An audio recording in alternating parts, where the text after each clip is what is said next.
And now I'd like to introduce tonight's speaker. Julia Folks is a professor of history here at the New School, where she investigates questions about the arts, urban studies, and history, and she chairs the curricular area in arts and social engagement. She is the author of Modern Bodies, Dance and American Modernism from Martha Graham to Alvin Ailey, published in 2002, To the City, Urban Photographs of the New Deal, published in 2011, and the forthcoming A Place for Us, West Side Story, and New York. I'm looking forward to that. With her colleague, Mark Larimore, Julia is also leading efforts to research the history of the New School, which has resulted in a course, a website, and an exhibition in summer of 2014 called Offense and Dissent, Image, Conflict, Belonging, which investigated 3 episodes when art roused protest at the New School. Imagine that. Please join me in welcoming Julia Folks.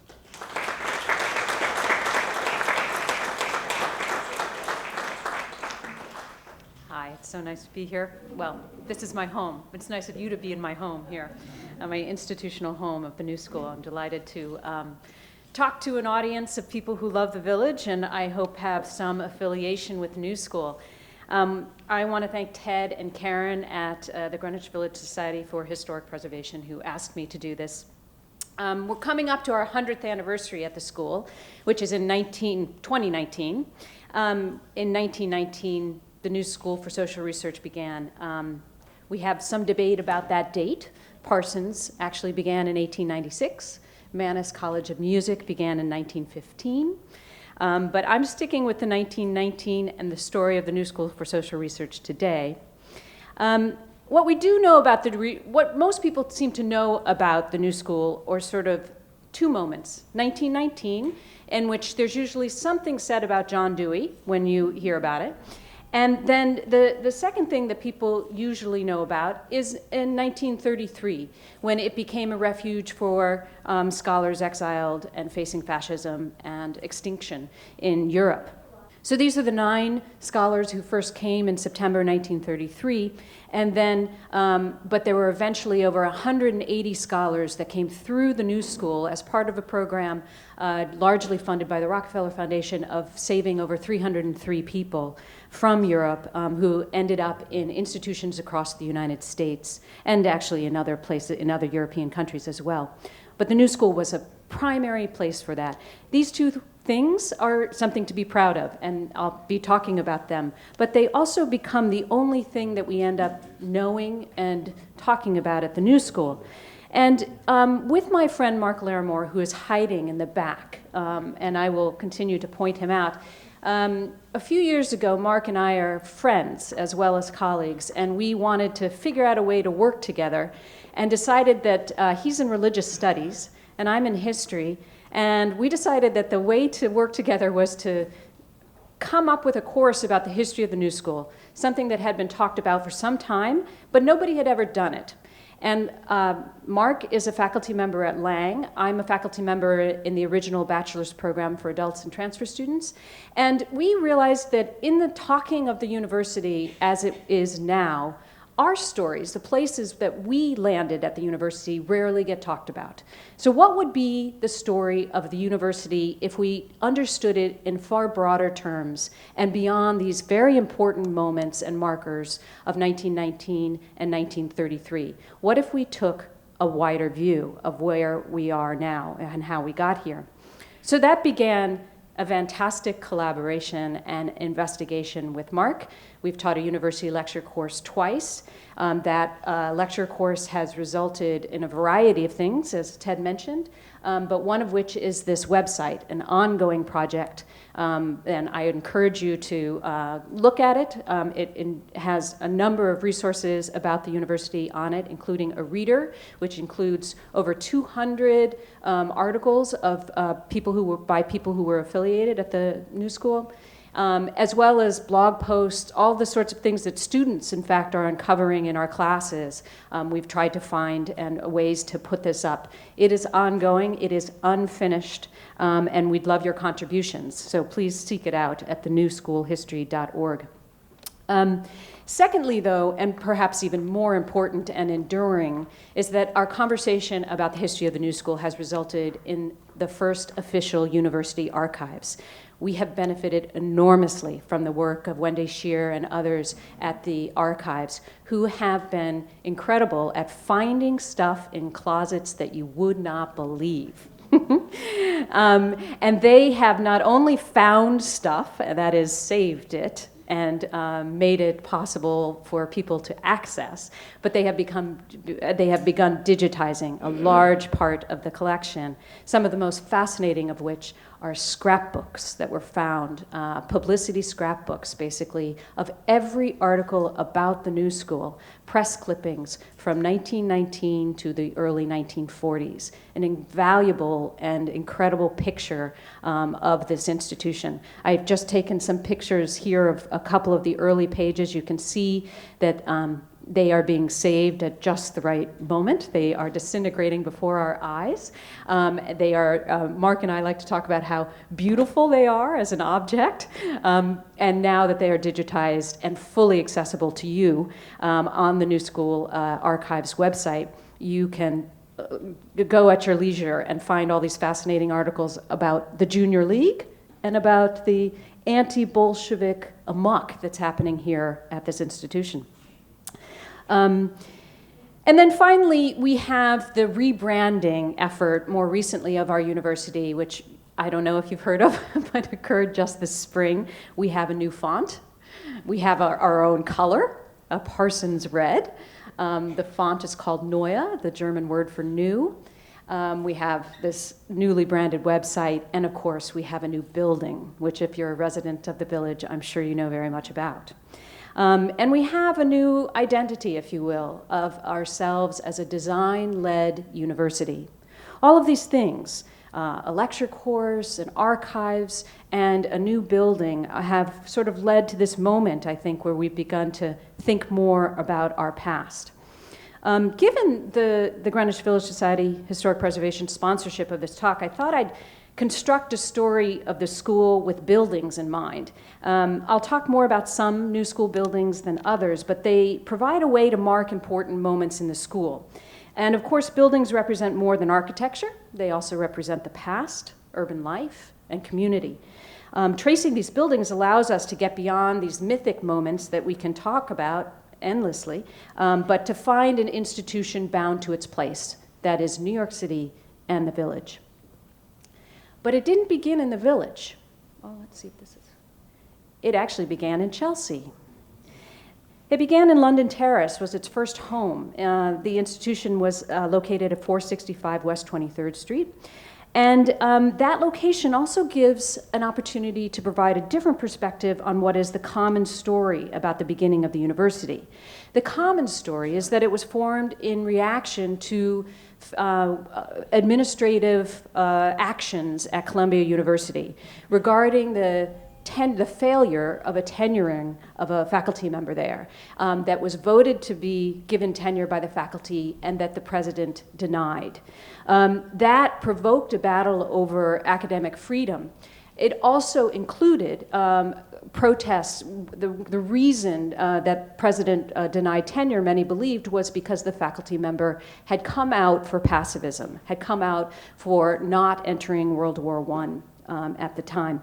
And so this became an early part of the story of the school, that faculty members from Columbia, that included Charles Beard, James Harvey Robinson, John Dewey, that those faculty members formed the institution in contrast to and against what they had experienced at Columbia. There's some truth to that, but we don't think that's the whole truth.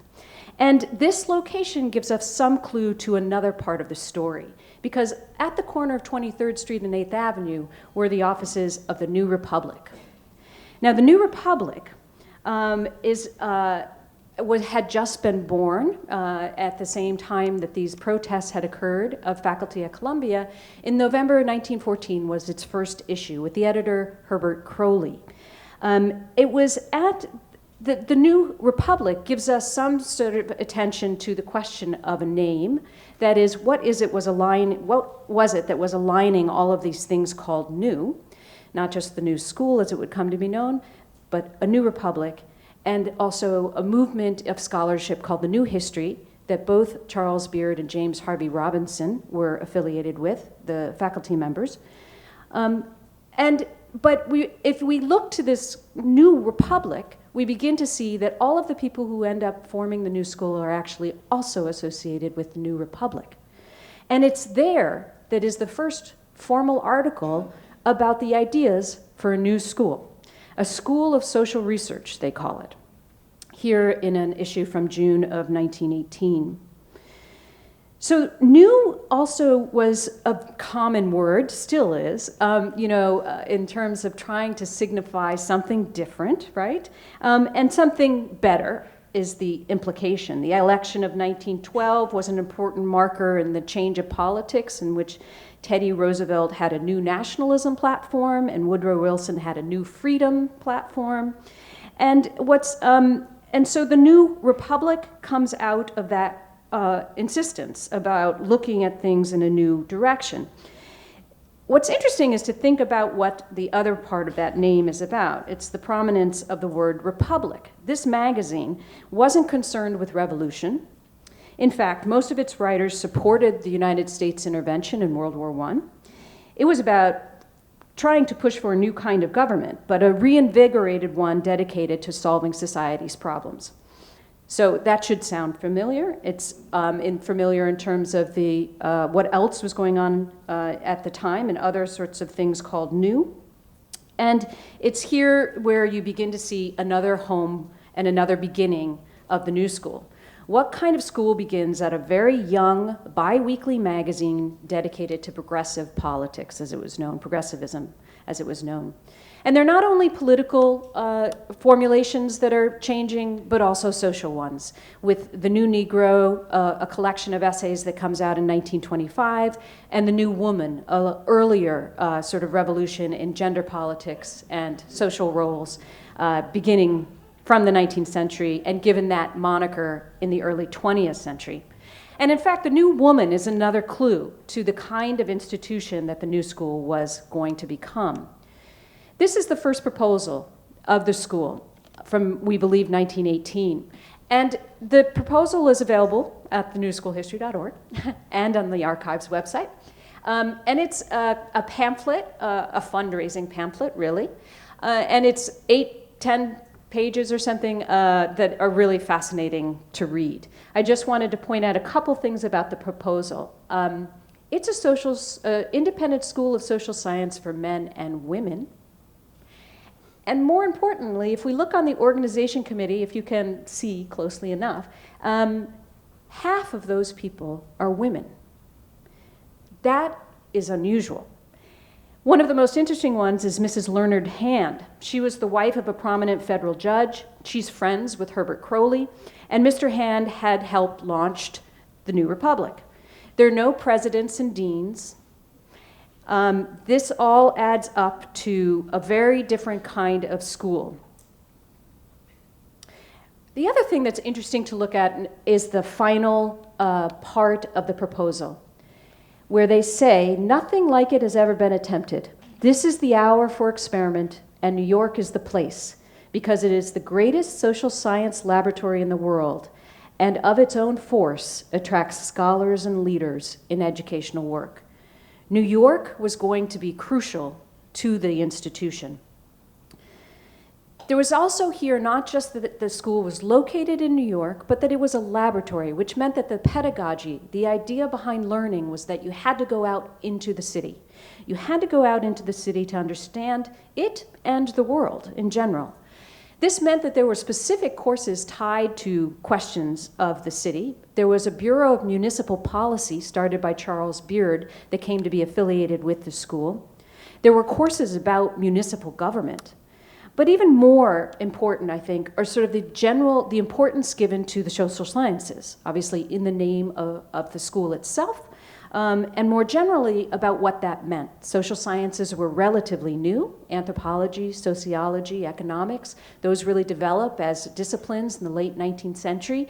And here you had a school that was saying, This kind of investigation, a scientific investigation of what it means to be human and what the society is about, that is what this school is all about. And these kinds of courses give you some idea of the range of things that they were looking at, that the first lecturers were looking at.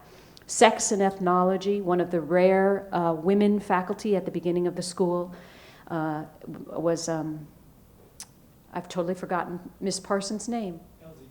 Thank you. See, there he is. That's Mark. Elsie Clues Parsons. No relation to the Parsons who founded Parsons, by the way. James Harvey Robinson's course on the history of the human mind, just a small topic. And then Problems of American Government by Charles Beard. They give you some idea of what the school is about. So it began as a school that was dedicated to educating the educated, as it came to be called, which was that this was not a school to get a degree. Part of being different from Columbia was the power given to faculty, that there were going to be supposedly no administrative structure, and it would be run by faculty and students, that it would courses would be directly about problems of the day, and would be focused on coming up with solutions, and that it would not be about offering degrees. It was thought that the offering of degrees made an institution become bureaucratic and twisted learning for very peculiar ends, ones that are sort of about a certificate rather than to learn something, just to learn something for the sake of learning. And so it was part of what we call now, what we would call that now is continuing education, but that is a relatively new term. And at this point, it was a new idea that people would come to learn, to come to a course for no other reason but to learn. But it was remarkably successful. With 7 lectures the first spring in 1919, they went on to develop 20 to 30 per semester, usually meeting once a week in the evenings for people who were not working, after work. And we are trying to find out more about who these students were at the beginning, and there's a new, I think a relatively new find in the archives that I was looking at recently, this 1925 publicity brochure. I should mention that Wendy's going to be really mad at me because I did not do good citations on all these slides, but pretty much everything is from the New School Archives, so please go there to find out more. And here we have some things where you can see the picture of London Terrace, and also the affiliation with John Dewey that begins and cements the importance of the school. Dewey being a philosopher, a public intellectual who was most well known for a variety of things, but including his work on education and the whole idea that you learn by doing. But Dewey, in fact, was not a formal founder of the school. This is one of the myths that we've become a little bit attentive to, in the sense that he was not on the organizational committee, and he did not give the first lectures of the school, and he did not leave Columbia to join our faculty, to join the New School faculty, but he did come and give courses throughout the early 1920s, a few courses. And later in his life, in fact, he cemented his tie with the New School by holding anniversary. He was somebody who lived very long life and had anniversary celebrations for his birthday here at the New School. So it's of course an affiliation we promote, but also one that's perhaps not quite as strong as we would like it to be. But the other interesting part from this brochure is that it gives you some idea where they talk about actually who some of the students are. One of the distinctive features that they're talking about is the importance of students, and they ask, who are the students? And they give some numbers here that may be very hard for you to see. The one that I'm interested in, or this sort of collection right here, which says, more than 30% are men, which leaves out another part of that equation. And what we think is actually a significant part of the equation is that women have long been the majority of students at the school, we believe. More than a third of students are returned, I think. What does that say? I don't have it in my notes and I can't read it very clearly. But basically they're saying most of the students are, have degrees already, and then a third of them are American born. No, 2/3 of them are American born. That's what it says. So the 5,000 students had been enrolled in the school by this time, in 1925, had taken a course. In the fall of 1925, there were 1,000 students enrolled in the semester. So for a very young institution at 6 years old, that's pretty good. There's other changes to keep in mind, though, that are obvious from this brochure. Women drop out of the faculty quite quickly. It's a faculty of picked men, as they call it, in this particular brochure. There are no women teaching in 1924-25, for instance. But on the board, there are still half of the members of the board are women. There's a much more significant change, though, in terms of the curriculum. What started as a school of social sciences in policy and politics and economics and municipal government becomes a school that incorporates the arts more and more. And this was actually something pushed by students. Students wanted to know what was going on in literature. They wanted to know what was going on in psychology. They wanted to know what was going on in the arts. And increasingly, we see throughout the 1920s more and more courses dedicated to the arts. Here you have a course in 1923 of Lewis Mumford, giving the first course that we think, anyway, on architecture in American civilization. In fact, Mumford was a pretty interesting New School person in the sense that he never finished college. He was an autodidact. He took courses at the New School for Social Research, and he also taught here. But the way in which he understood architecture and his importance in that field was to understand it as a larger part of American society, as a part of social research, if you will, as a way in which to understand ourselves. And in advocating for the significance of architecture, he found the New School an ideal setting. It was both, he could be both an advocate and have an audience. Here, then, is the next really important move, and it is in the form of a building. The New School moves to 66 West 12th Street. The building opens in January of 1931. And the importance of the arts become instantiated, become embedded in the building itself. The New School, in fact, sort of becomes a building in the city for the first time. And of course, it relocates to the village. The New School was founded on the idea that ideas needed to be put in practice, to be fully understood, to be honed, to be made better as a part of pragmatism, really. And they quickly did this. Alvin Johnson, the president of the school at the time, or as he called himself, the director of the school at the time, used this building and understood this building that it was going to say something important about what the school was about.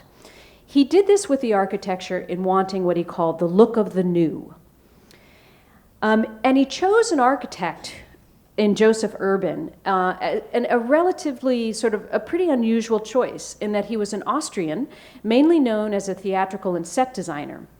But he wanted both the influence of Europe and the United States, and he found in Urban somebody who could provide that. Here you have some initial sketches for the building, but here you have what the village looks like immediately around this area. So at 12th Street and 5th Avenue, it's the height of Bohemia, but where it's drawing, of course, lots of intellectuals from the rest of the United States.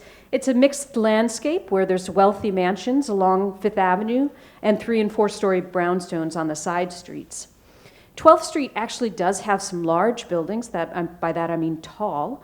It's being slowly transformed, but it is still basically all residential, particularly on the insides of streets.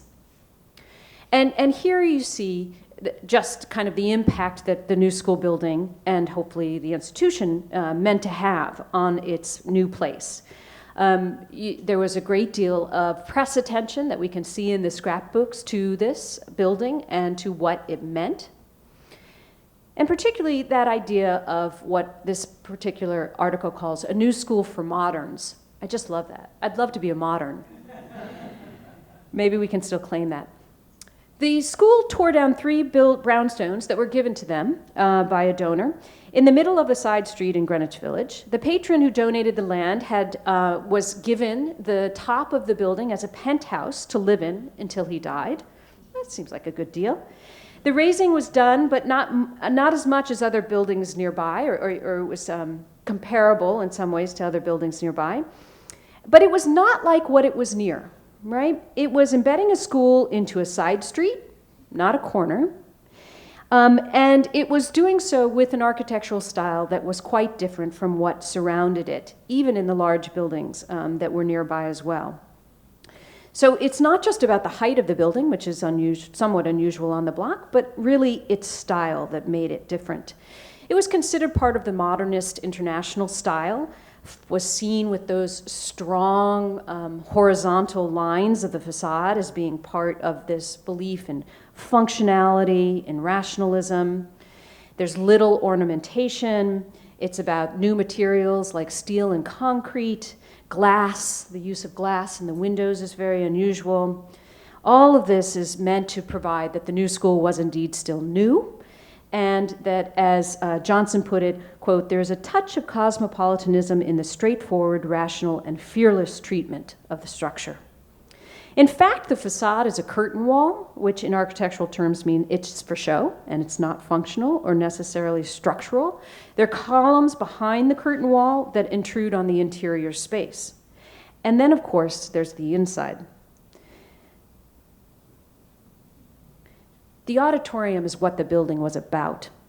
You entered a very slim lobby to come into this auditorium, which seated over 500 people, and the building is built around it. In some ways, I think the importance of this auditorium to the school is that the school understood itself as a public forum. You went directly from the street through a small lobby, here, into the auditorium. You had to go up those side stairwells that you can see, one of them, to go to offices or to any classrooms. The auditorium is what the institution was about. And you can see from this linear sketch here just how much it took up. That auditorium took up so much room in the building itself. It's a dome-like structure that is like an oval. And architecturally speaking, not at all rational use of space.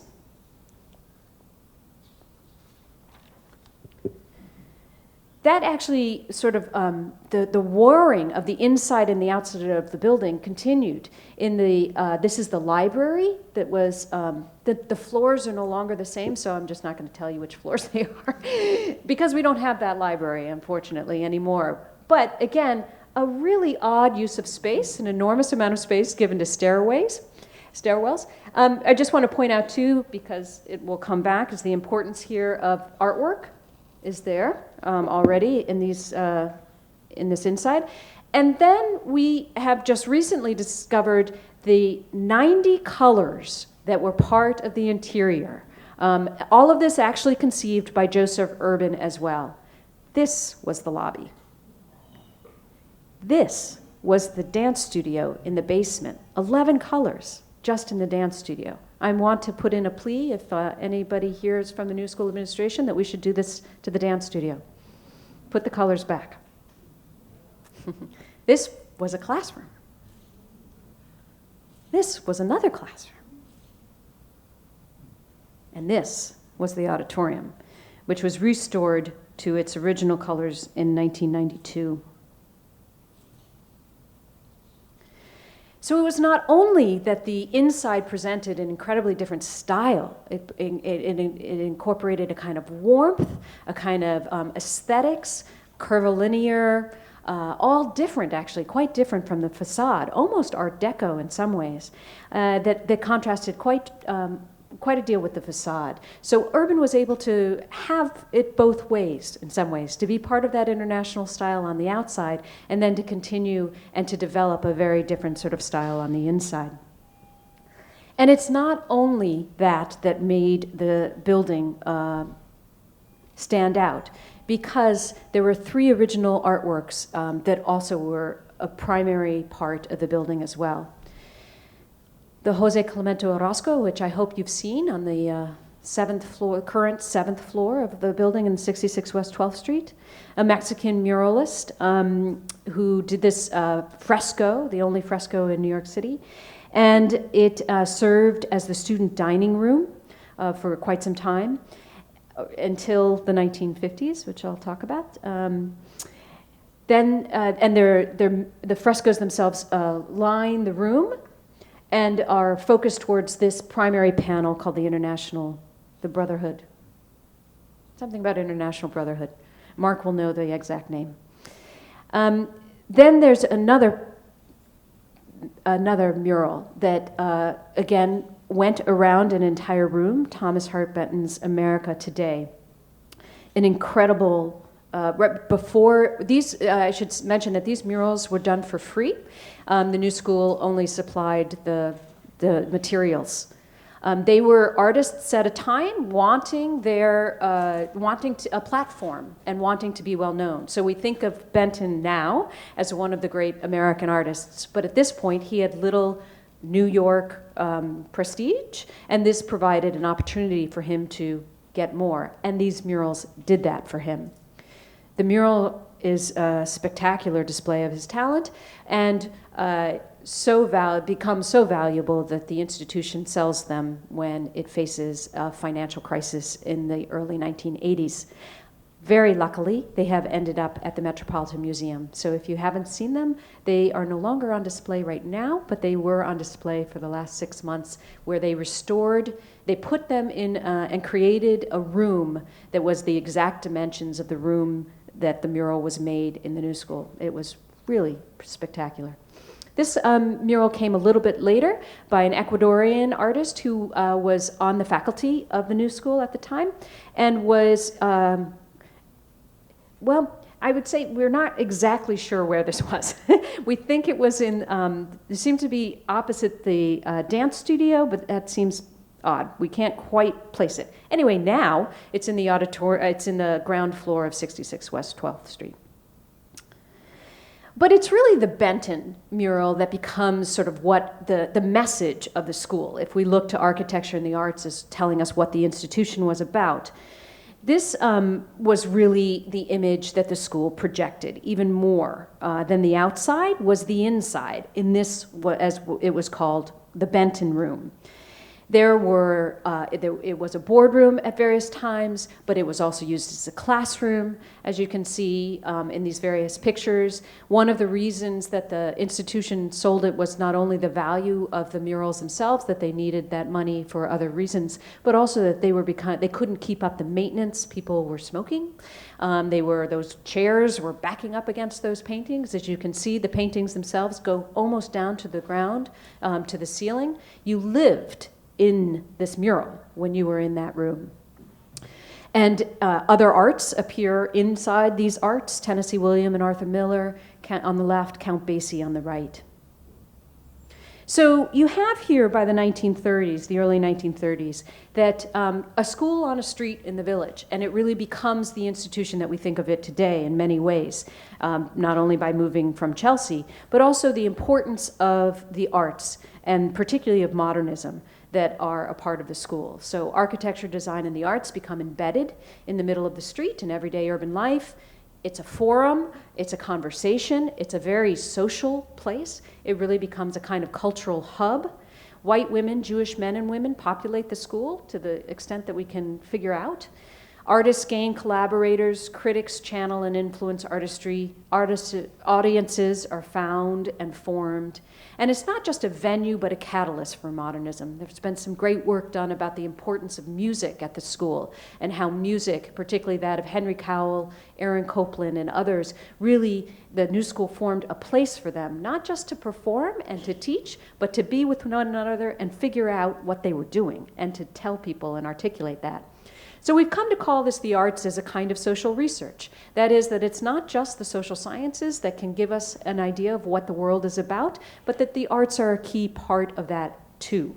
And that the New School serves as a platform for that experimentation and advocacy. But what I hadn't mentioned is the graduate faculty came into this institution just about the time that it moved here. And as you can see, those are the Benton murals behind Alvin Johnson, talking about, I don't think that's Alvin Johnson, actually. Hans Staudinger. What's his name, Mark? Thank you. So in 1933, the graduate faculty for political and social science is formed at the New School. And it comes to, as we have, as Mark and I like to say when we're teaching the class, one of the ways in which the graduate faculty has understood itself is kind of saving the school. It did not save the school. The school was a thriving place, as we can see from all that had happened, and its move to this place on 66 West 12th Street. The university in exile came here to a thriving institution and found a different kind of home for itself. And it becomes an increasingly important one in the intellectual history of the United States and of Europe in terms of the importance of the people here in the social sciences. But it is also part of this larger institution that is still dedicated primarily to teaching people without getting a degree. The University in Exile changes the mission of the New School in sort of two fundamental ways. It changes it because of the importance of the people who came, and that faculty gained an enormous amount of notoriety, and then were also accorded more money and faculty positions in a way that most of the faculty prior to that would give a lecture and leave. May have been affiliated with another institution, like John Dewey, who stayed at Columbia, or may have been a critic, like Lewis Mumford, and had a day job. And that was primarily what the faculty were during the 1920s. When the University in Exile scholars come, they need faculty positions. They need faculty positions for their livelihood and also to gain visas and to become permanent members of the United States. And so the institution creates faculty positions for some of them. Many of the scholars, as I said, of the 180 that are coming through the New School, are only coming for a small amount of time, staying here before the New School and others are helping them find a place at another institution. So we have full-time faculty for the first time with the University in Exile scholars. And then secondly, if we have full-time faculty, we need to offer degrees. We need to offer a reason why we need full-time faculties. So we, in fact, begin with graduate degrees, kind of backward. Most institutions begin with undergraduate degrees. We began with graduate degrees, both master's and doctoral students in the social sciences. In 1944, we are 25 years old. And that 25th anniversary meant that we had made it in some ways. We were still around. We were still thriving. It's an increasingly complex, diverse, even bifurcated school with graduate level courses and conversations in the social sciences and philosophy, and then broad course offerings to the adult learners, the vast majority of whom were not seeking degrees. The concern with the arts remains constant through New School history and emerging visibly more at some places rather than others.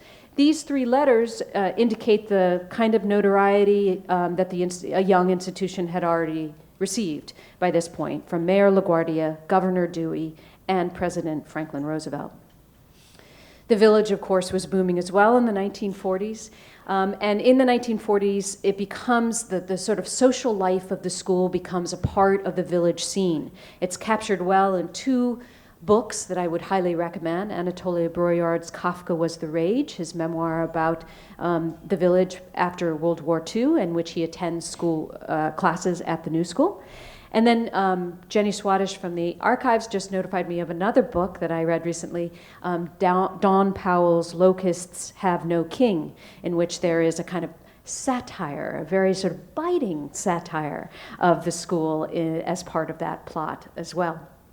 So it is part of a sort of social cultural life, one that gets parodied, one that is sort of seen as it's a place to be seen in some ways, perhaps more than to learn, and it's still a place for women, for a kind of gossipy, social climbing life in many ways.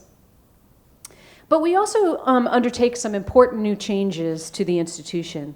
There's a new undergraduate program, the first undergraduate program of the school, that is dedicated to, the idea is dedicated to adult learners still.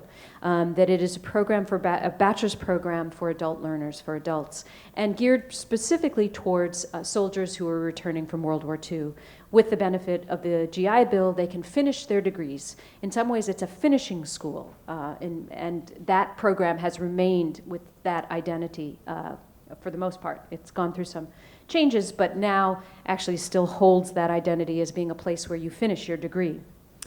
There are also courses in African American history by some of the preeminent African American scholars and intellectuals, Elaine Locke, Sterling Brown, and W.E.B. Du Bois.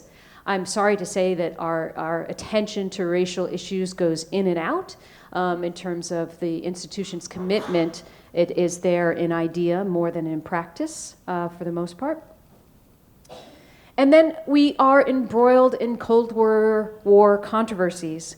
One of the most sort of interesting of which was around the Orozco mural that held portraits of Stalin and Lenin in it, and that became the focus of a protest against the mural in the early 1950s. The solution by the president of the university at the time, Hans Simon, was to cover it with a yellow curtain, which was there, we think, for 10 years.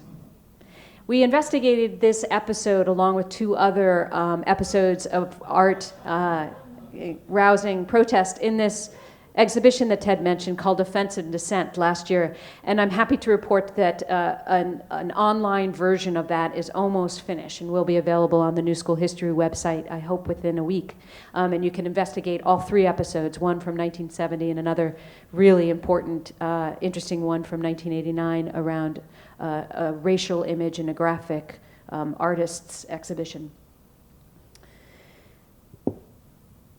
What's another important part, I think, of this moment from the 1940s and 50s is the development of more particular attention to the city and the understanding that its role, the role of the institution, was to have a role in what it meant to understand the city. So we began that in 1919 with the Bureau of Municipal Policy, but we also really developed many more ideas about urban studies at a time when that was a relatively narrow field. From the 1940s to the 60s, we have courses in public housing. We begin a whole series, a Greenwich Village series. I love that, initiated primarily for villagers by villagers. Maybe this role has been taken over by the Greenwich Village Society for Historic Preservation. But at that point, we had a New School Institute for Urban Studies that began in 1939. It wasn't really urban planning. It was really a range of expertise that it included: real estate, planning, sociology, policy. It evolved into what became known as the Center for Urban and Regional Studies, where you could get a certificate of proficiency in planning. And then there were just various kinds of courses: community renewal and development, urban renewal, New York Press was another course, public housing and community development. And it was really the direction and the inspiration of Charles Abrams, somebody who is not well known now and who should be. He was one of these people who ended up spending an enormous amount of their life teaching courses at the New School, even if they also had identity elsewhere. He, in particular, was an important, he wrote the legislation for the Public Housing Authority of New York City in 1935 with Mayor LaGuardia, and he becomes a well-known expert about housing. But he is the one that and writes all these books, most of which are coming from lecture courses that he gave at the New School. And here he thanks Clara Meyer, the Associate Director of the New School for Social Research, for the suggestion to coordinate and integrate the materials for a study of land problems in the modern frame for a course of lectures on this subject at the New School. This is one example of many. Erich Fromm was another a popular psychoanalyst who ended up spending decades, actually, at the New School teaching courses. And many of the kinds of courses that they gave turn into books for these people. But Abrams is a mainstay and kept the focus on the city in the 1930s to the 60s far earlier than many institutions were paying attention to the kind of variety of thinking needed to understand the city. He even, I learned a couple years ago when I was able to get some materials from his archival collection at Cornell, that he even helped the New School in a financial crisis. There have been a few of those. In the 1960s, this one, by inviting friends and former trustees to his house, which was nearby here. And at the end of the night, he'd raised close to $73,000, saving the school at that particular time. So the New School was an important place for urban issues, and obviously, probably most of you know that when we think of sort of urban issues at this moment, we think of Jane Jacobs and the Death and Life of Great American Cities, published in 1961. It turns out she was affiliated with the New School as well in the writing of that book.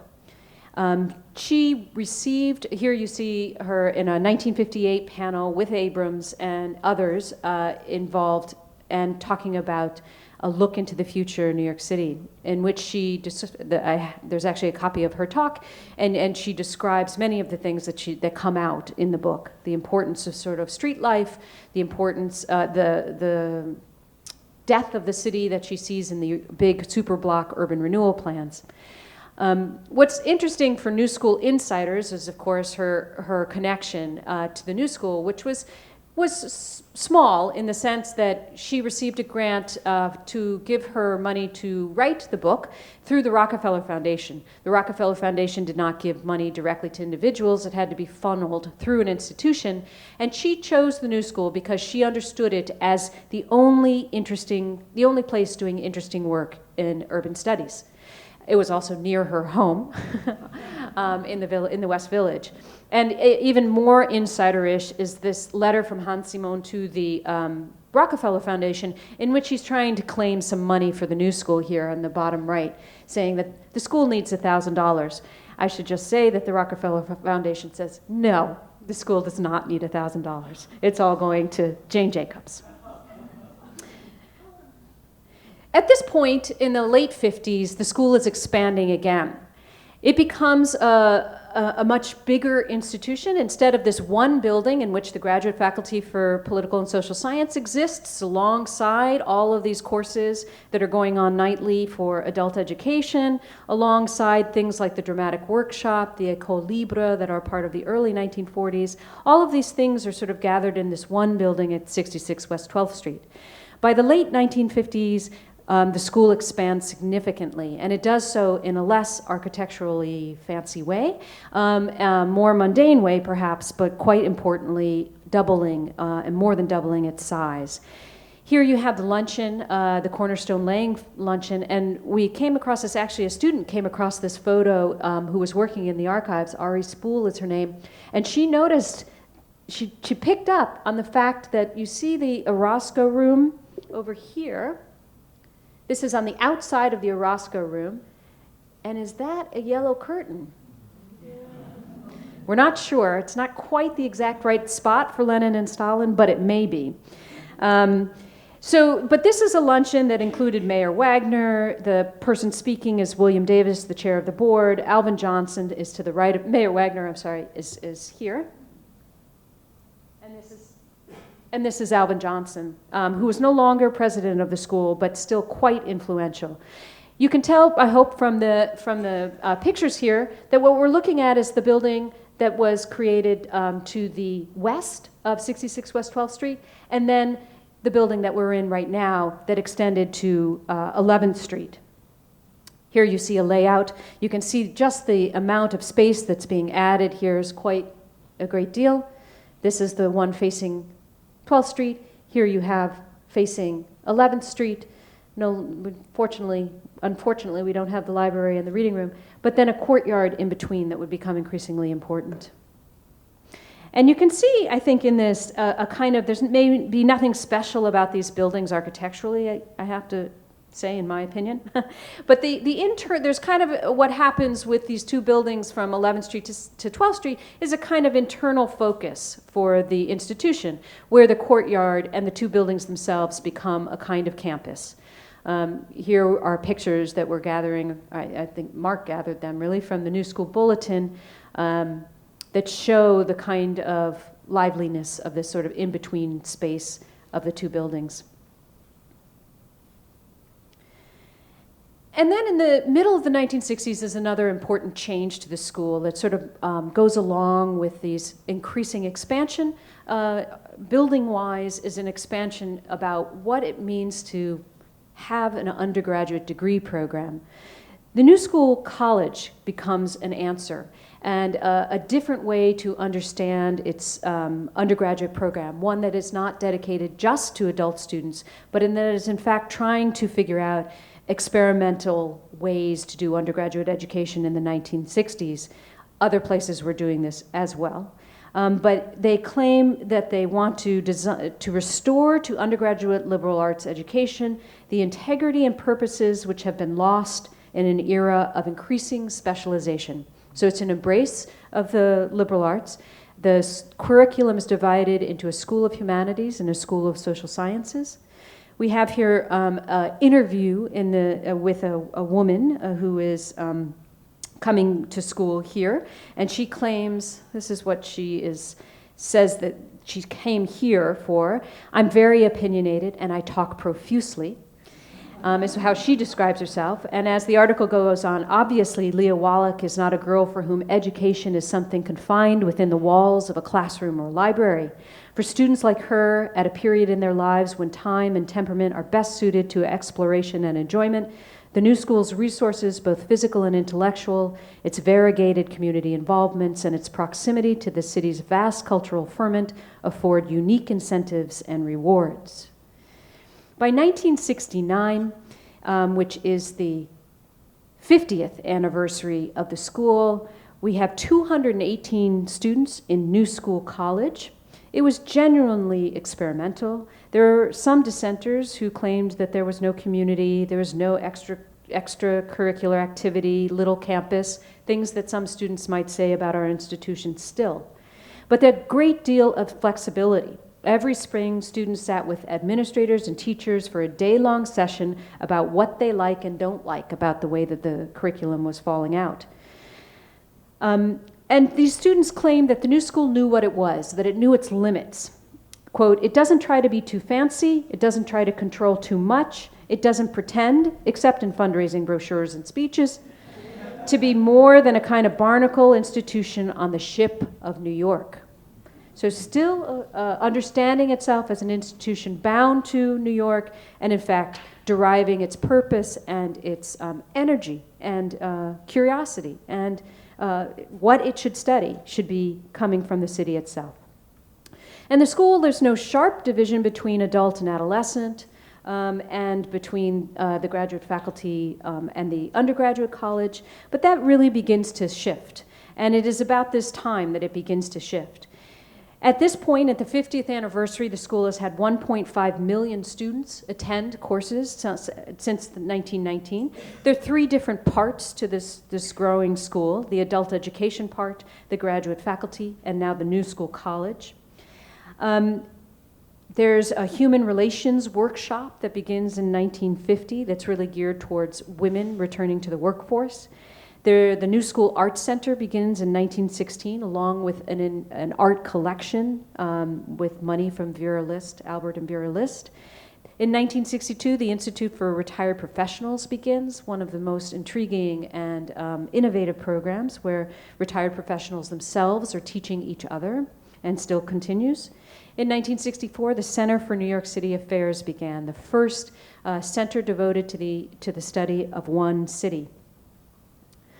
And then there's a new home for the graduate faculty, yet another building in our increasing presence in the village that's at the corner of 5th Avenue and 14th Street.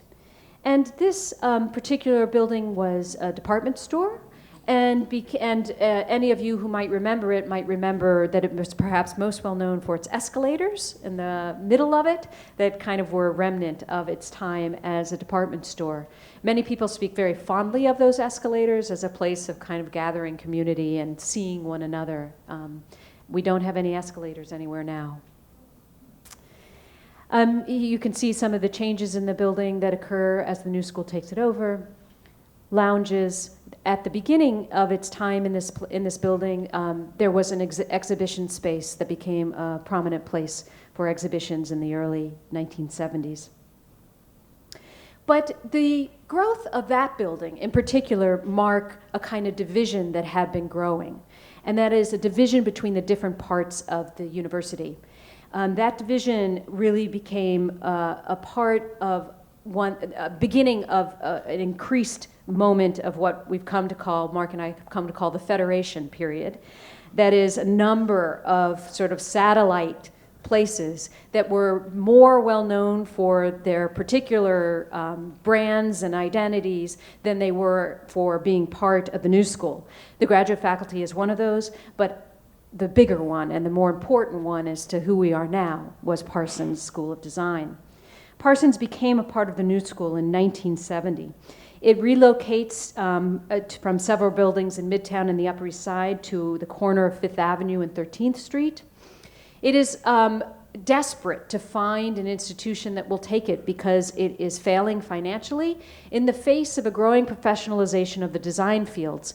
In the 1960s, they face accreditation for the first time in which they have to offer liberal arts courses in what had been predominantly sort of professional training courses in interior design and fashion design and those graphic design, those kinds of things. And they begin to seek out where and how they might be able to offer liberal arts courses. In a 2-week time period in January 1970, the New School for Social Research decides to buy the Parsons School of Design. 2 weeks. We don't make those kinds of decisions anymore. And that transforms the school. It transforms Parsons and it transforms the new school. There wasn't much sense that that would happen when it began because of its faltering state. But within a decade, the Parsons becomes a revenue producer for the university and a role that it continues. It relocates predominantly to what we now call the Sheila Johnson Design Center at 13th Street and Fifth Avenue, but it continues to have a presence elsewhere, particularly in the Fashion District at 560 Fifth Avenue. That building, in fact, is just being demolished. The new school, the fashion school, was there until just 2 or 3 years ago, where it came down to be part of the university center. So part of our federation at this moment is that literally there were campuses around the city. Another one would be eventually when we also gather Mannes College of Music in 1989. It remains on the Upper West Side. It is still on the Upper West Side until this fall when it becomes part of the building on 13th Street. But in the 1970s, you can see the Federation quite clearly in this advertisement from the New York Times. We have a freshman year program, yet another kind of experiment in undergraduate education. We have Parsons. We have the original bachelor's program for adult students now, a seminar college that will eventually evolve into Lang College. We have media studies. We have a master's of arts. We have a master's in liberal studies, I'm sorry. We have the graduate faculty, and I can't think, and the Center for New York City Affairs on the right. So an enormous sort of offering and wide range in which most people would probably say if they were at the new school, they didn't know the other part of the new school existed. That these were very sort of separate places and allowed to be separate places to grow as they could. So as I mentioned, the seminar college becomes Lang College with a donation by Eugene Lang in 1985. It becomes known as the traditional aged undergraduate program in liberal arts. It has a particularly fascinating history, which Mark is uncovering a great deal about. And one of its most interesting things is that it capitalizes on gender and knowledge at a point and where it tries to see that as the center of its curriculum when it first began. I'm showing you this because I didn't get a chance to point out earlier that the new school's curricular innovations included one of the first courses, we think, for women in American history in 1962 by the person who would become a leader in that field, to really form that field, Gerda Lerner. She was, in fact, a student in the bachelor's program for adult students at the time that she proposed this class. She was an undergraduate teaching a class. Yes, that happened. In fact, what's interesting is that it didn't on that course in particular, 1962, it didn't run. It didn't get enough enrolled students. By 1963, when she offered it again, it did. And then in 1986, at the beginning of Lang College, you have an entire curriculum that's trying to be rethought and understood around gender and knowledge. There are many of us who are sad that that didn't really continue, but there have been some very interesting and influential, incredibly influential people on that topic here at the New School. So in 1994, we have all the parts of the institution that we are today. And that is our 75th anniversary. We have added not only Parsons, but Manus in 1989, a School of Jazz in 1986, and a master's in drama in 1994. The president of the institution at that time was Jonathan Fanton, who in an interview that Mark and I conducted with him, called it, his idea was to create a kind of downtown version of Lincoln Center. That he saw these very different parts as kind of a cultural center here in the village. But it was very different parts. We expanded yet again in 1995 with another building on West 13th Street. And then from the 2000 on, it's been about really the consolidation of the Federation, a coming together of the university in this very awkward phrase in which we called ourselves the New School University. Thankfully, that has gone. But then, more importantly, instantiated, built in this new university center that opened last year. We are dedicated to moving all of the schools into this one location in the village. That will be complete as of the fall with the moving of Manus College. And in this new building. And in this building, I would say, that it too, like 66 West 12th Street, tells us something about the institution and what it is known for now. I would argue that it is about design, and perhaps design over art. It is also student-centered. This building, if you haven't been in it yet, I encourage you to go in if you can. But all of the stairways, the spaces, it's populated, particularly during the academic year. Students are everywhere, as they should be, and in other buildings, that is not so obvious. It's well known for its sustainability and the status it has as green architecture. And I would say, and here we may have some people who disagree with me in the audience, it's trying to fit into the surroundings. Some people say that, in fact, the architects actually say that it is also trying to fit into the New School, that its architecture is a remark upon the urban building at 66 West 12th. The horizontality of the lines, the dark nature of the facade, the importance of glass, all of those they see as hearkening to the urban building on 66 West 12th Street. I would say it's not as innovative as that building, and that it reflects an established institution and not a new one. So finally, I just want to end with some reflection about what it means, what is the role of the past in a place called the new. An admissions officer once described to me the encounter he had at every college and graduate school fair that he attended. Folks would wander by the building, note the school's name, and then ask what was new about this place that they'd never heard of. And he would respond that the school had been around for a while, now it's been around 96 years, which would usually result in the person walking off and mumbling about the stupid name. So our name may be more of a burden than a distinction. But maybe it's easier to say that the school started just a few years ago than it did in 1919. Maybe we should always just claim it's ever new, it's only 5 years old, we're still a child, right? But as a historian, I'm bound by professional associations and secret handshakes to claim that the past matters here, and even in a place called the new. And particularly if, I'm glad to say, if we look backward, that the founding of the school, 3 of what I consider to be the real important founders, Herbert Crowley, the editor of the New Republic, James Harvey Robinson, and Charles Beard, 2 of them, Robinson and Beard, are historians. Why did they start something new? And the new history, as they were a part of, was a movement that claimed that the past should serve the present. It was not a timeless narrative of events long ago. It needed to provide perspective on current concerns. And this is what they thought the school should be about as well. So following in the tradition of Beard and Robinson and the new history, I see an emergence of our attention to the past of the school over the last few years with this idea in mind of what do we need that past for?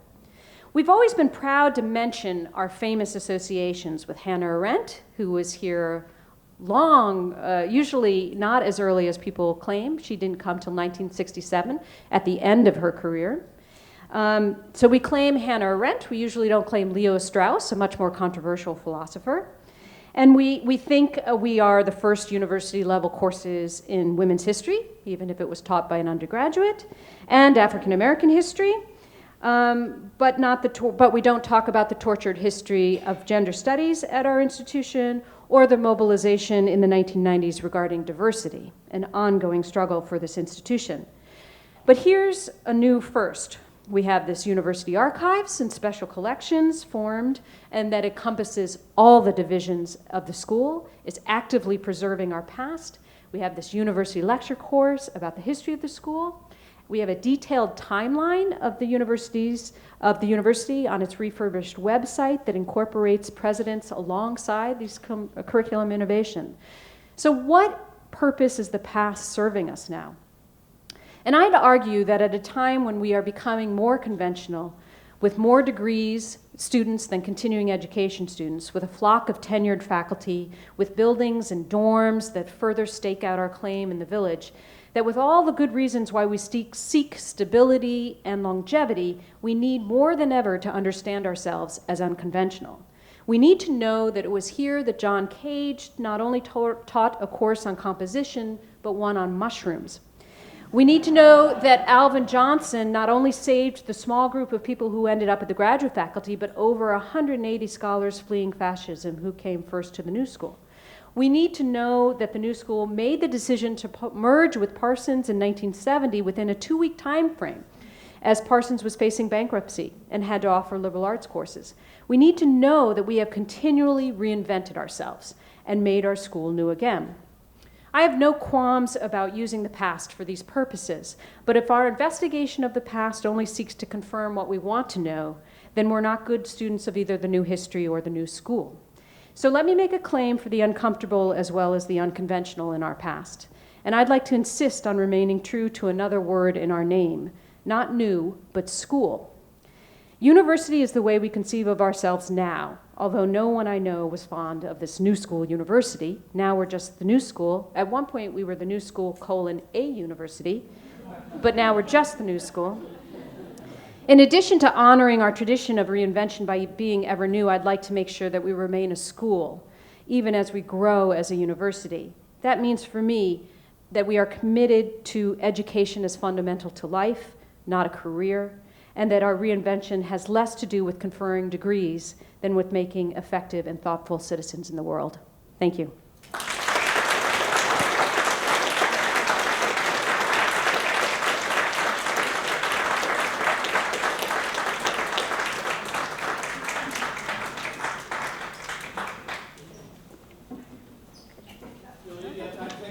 I definitely have time to take questions if people want to. Yes.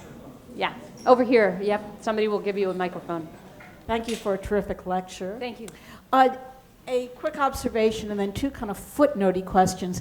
It seems to me that that diagonal window in the new building is suggestive of the escalators that you were talking about. So, you know, maybe that's the tie-in. So, you mentioned Dawn Powell's The Locusts Have No King. I don't know if it's that book or another Dawn Powell book where they're going to a new schooly type school, but it's not set in the village.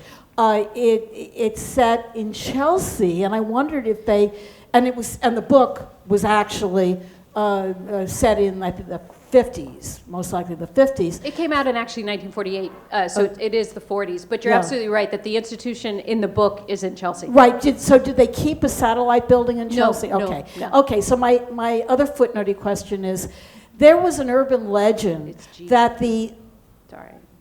there was an urban legend that the New School Library, you know, back in the days when there was card catalog system had a certain cards had W on them, and W stood for valuable.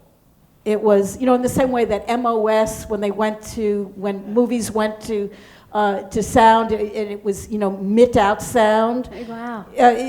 So the legend was that the valuable books were marked W for valuable as a sort of affectionate rib on the German scholars. Is that true?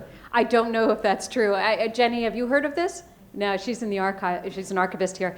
We haven't seen that, and the library probably has gotten rid of a lot of books over the years. And it would have been the catalog. But the catalog, yeah. I'm sure we don't have those catalog cards. But only to pick up on your point that you're quite right that I think is a part of the satire or an affectionate or uncomfortably stereotypical or something, right? And because part of Anatole Broyard's description of the school also mentions the accents of the German scholars and such like that. So that was clearly some sort of part of what the school was known for, particularly in the 1940s, I'd say, as those scholars were teaching courses in the adult education division. Thanks very much. Could you tell us a little bit about the selection of the architect for the new building? What they had in mind, how they were chosen, and what the thought is. So no, I'm a historian, but only to say it was Skidmore, Owens, and Mill, right? That SOM, Merrill. Thank you. And those that choice was not open to the university community in the sense that faculty, that was a board of trustees decision. And a president's office decision. So I really don't know how they were chosen, I'm afraid. Are they happy? The university? With the building? It's mixed. I think, and I'll speak for myself, and maybe there are other New School people here who could speak for me. I'm not that fond of what it looks like on the outside, but I have to admit I am really impressed with its use on the inside. The way that it's used, and it's the way that students are sort of taking over spaces within it, and the classroom spaces themselves. We have a cafeteria for the first time since we've used the Orozco room as a cafeteria.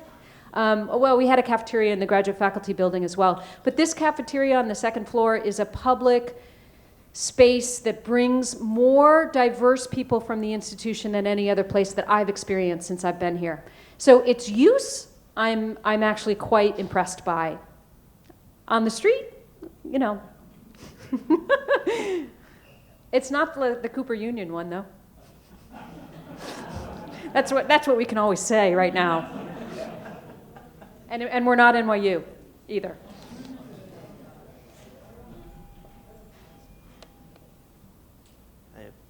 Thank you again. I was wondering if you could speak more about the gender studies ideas that were floated around, in the 80s, you said, Mm-hmm.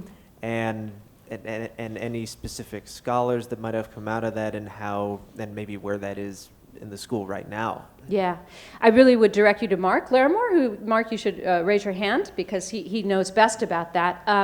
And one of I'm proud to say that we have somebody who began that conversation in 1986, still on our faculty at Lang, Ann Snitow, who is a well-known feminist scholar and activist. So a lot of the ideas were generated from her and from Sarah Ruddick. From Sarah Ruddick, who was an important feminist philosopher. And so if you look up her name, you would see a number of really fascinating books, and Mark will be able to tell you some titles. What's one of her famous ones? The most famous one is called Maternal Thinking. Yeah. So, if you, those ideas around gender and knowledge were really trying to understand how our understanding of the world was really formed primarily by gender, was the argument. And that different parts in that sort of amazing curriculum. It's going to take me a really long time to get there, but in this kind of model that I posted, where it was all connected, basically, or could be connected to questions about gender and knowledge. Things in the sciences, things in anthropology, things in literature, right? All of those sorts of fields could be tied together. So it was trying to come up with an innovative curriculum that had a core, right? And that whose core was not a conventional one, but whose core was in fact meeting, what seemed to be the most important issue of the day. I'm going to get there soon. Here it is. And so you have gender and knowledge in the middle, society and culture, philosophy, social theory, all things that the college was actually had amazing scholars and activists participating in, but they all agreed that gender and knowledge was really at the middle. This did not ever get fully articulated in the curriculum, and eventually the conversation evolved to a master's program in gender and women's studies. And that master's program was very short-lived and very fought over and debated for lots of reasons that are much longer to go into. Only to say that there is an emergence in the past few years, both at the undergraduate level and the graduate level, a renewed attention to gender studies in the curriculum, with a minor in gender studies on the undergraduate level, and now a certificate in the graduate faculty in gender studies. And yes, back there? You mentioned, and it was fascinating to me, the whole lecture was fascinating and moving, but you mentioned the early connection with the New Republic, and I'm thinking the Nation was also down the street, and probably other magazines, progressive magazines. Were there other relationships with the faculty, such as it was, and what I think might have been a set of progressive magazines in the area? So I'm sure that there were, and predominantly, of course, the New School became a place for programs as well, right? So that it wasn't just confined to courses, and that happens particularly when we moved to the urban building on West 12th Street, where that auditorium becomes then the place for programs rather than just courses. And there's a wide affiliation and a wide variety of the kinds of programs. What's interesting to me is that you're absolutely right. We've had a long association with the Nation. It's been built around programming rather than, I would say, faculty. And at that early moment, it's really the New Republic. We don't see, anyway, in the evidence that they were also talking to faculty or to people associated at the Nation. They probably were, as you say, everybody was nearby, but it's really the New Republic that is the most obvious in terms of Alvin Johnson was on the editorial board of the New Republic. He becomes the first director of the school and long-standing director of the school in 1922. So those are the ties that are sort of most clear. But its formation in the progressive era, with all of these things called new and this kind of belief that politics needed to serve a better end, are certainly part of that moment more broadly. Yeah. Julie, we have time for just one more question, so we have one right there. Oh, I'm sorry. Yeah.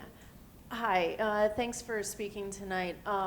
You go into some detail about this new attempt to regain the past and the archives and the public access to the identity and the story of the New School. Is there anything similar going on about student works? Because we are here for the students, and we're, of course, hoping to create movers of the future society and culture and economy. So the archives include student works, if that's what you mean. Yeah. And in fact, for instance, in the Offense and Dissent exhibition that we had last summer, the 1970 episode of the three that we looked at was a student exhibition. So the archives has a great deal of student work, particularly from Parsons. I would say that's the predominant part of it. And then they appear less in the kinds of institutional records that we have, like catalogs and publicity brochures. There's not as much presence of students in those kinds of conversations. But, for instance, in the Orozco room controversy, for instance, on the murals, it was a lot of student protest that led to the covering of the murals. And then students who resisted that, right, back and forth. There were students who resisted, who didn't want to face Lenin and Stalin every day when they had their lunch, for instance. And so in that sense, we see some of them, but beyond the student work from coursework, predominantly in Parsons, that's mainly the kinds of ways in which they are part of the record. Thank you, Julia. Thank you.